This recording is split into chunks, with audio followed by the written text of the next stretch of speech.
Psychology को define करा जाता है एज अ साइंटिफिक स्टडी जिसका फोकस हमारे दिमाग, उसके फंक्शंस और हमारे ओवरऑल बिहेवियर पर होता है। डेटा इकट्ठा करने के लिए साइकोलॉजी न्यूरोसाइंस, एंथ्रोपोलॉजी और फिजियोलॉजी जैसी फील्ड्स की मदद लेती है, पर हिस्टोरिकल एविडेंस बताता है कि दिमागी प्रोसेसेस में एक फिलोसॉफिकल इंटरेस्ट तो काफी सारे पुराने कल्चर्स में हजारों सालों से रहा है। साइकोलॉजिकल अंडरस्टैंडिंग का काफी सारा एविडेंस एंशिएंट इजिप्ट के मेडिकल टेक्स्ट और हिंदुइज्म के वैदिक स्क्रिप्चर्स में मिला है। वेस्टर्न कल्चर में भी साइकोलॉजी को डेवलप करने में कई ग्रीक फिलोसोफर्स का कंट्रीब्यूशन है, जैसे प्लेटो, थेल्स, पाइथागोरस और एरिस्टोटल। इसके साथ ही लगभग 2300 साल पहले हिप्पोक्रेटिस ने साइकोलॉजी की पहली अनऑफिशियल पर्सनैलिटी थ्योरी पेश करी थी, जहां पर उन्होंने बॉडी में मौजूद फ्लूइड्स को लोगों के बिहेवियर के साथ जोड़ा।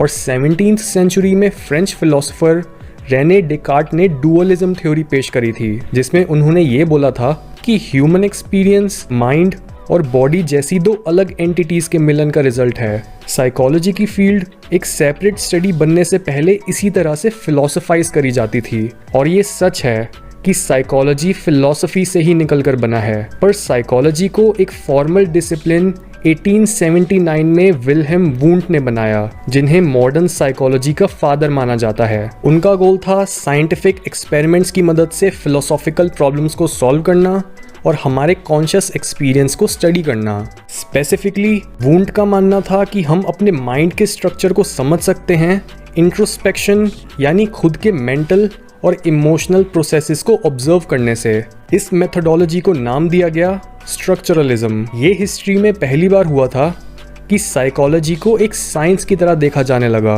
क्योंकि अब हम अपने मेंटल प्रोसेसेस को क्वांटिफाई कर सकते थे।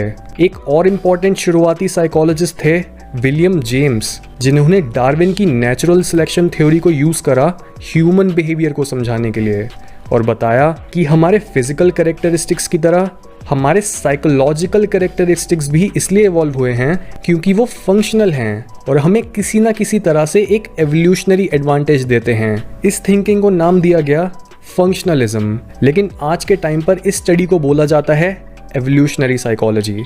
इस पॉइंट तक साइकोलॉजी का मेन फोकस इंसानों के कॉन्शियस एक्सपीरियंस पर था, लेकिन लेट 1800s में ऑस्ट्रिया के एक न्यूरोलॉजिस्ट सिगमंड फ्रॉइड ने साइकोलॉजी की फील्ड का पूरा नक्शा ही बदल दिया, क्योंकि उनका गोल था एक ऐसी पर्सनैलिटी थ्योरी बनाना जिसका फोकस अनकॉन्शियस माइंड पर हो। फ्रॉइड का मानना था कि हमारा बिहेवियर बचपन की भूली हुई मेमोरीज और अनकॉन्शियस डिज़ायर से इन्फ्लुएंस होता है, और उन्होंने ड्रीम्स और टॉक थेरेपी जैसी चीज़ों की मदद ली इस सबकॉन्शियस और अनकॉन्शियस इन्फॉर्मेशन को बाहर निकालने के लिए। फ्रॉइड की इस अप्रोच को बोला जाता है साइको एनालिसिस, और इस अप्रोच ने आगे आने वाले कई साइकोलॉजिस्ट्स को इंस्पायर करा, जैसे कार्ल युंग, एरिक एरिक्सन और कैरन हॉर्नी।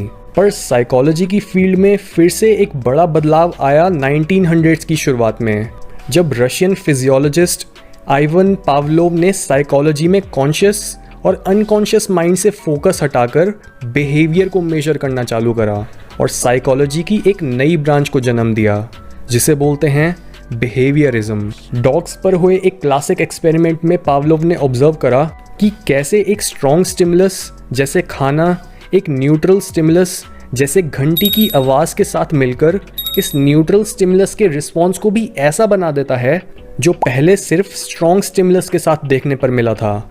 एग्जाम्पल के तौर पर, जब आप एक सर्टेन फूड खाते हो पर वो आपको सूट नहीं करता और आपकी तबीयत खराब होने लग जाती है, तब आपका दिमाग उस खाने की स्मेल या टेस्ट और आपकी बॉडी में होने वाले नेगेटिव रिस्पॉन्स को कनेक्ट कर देता है, जिससे जब भी आपको दोबारा उस खाने की स्मेल आती है तब आपको फिर से वही सिकनेस और डिस्गस्ट फील होने लग जाती है।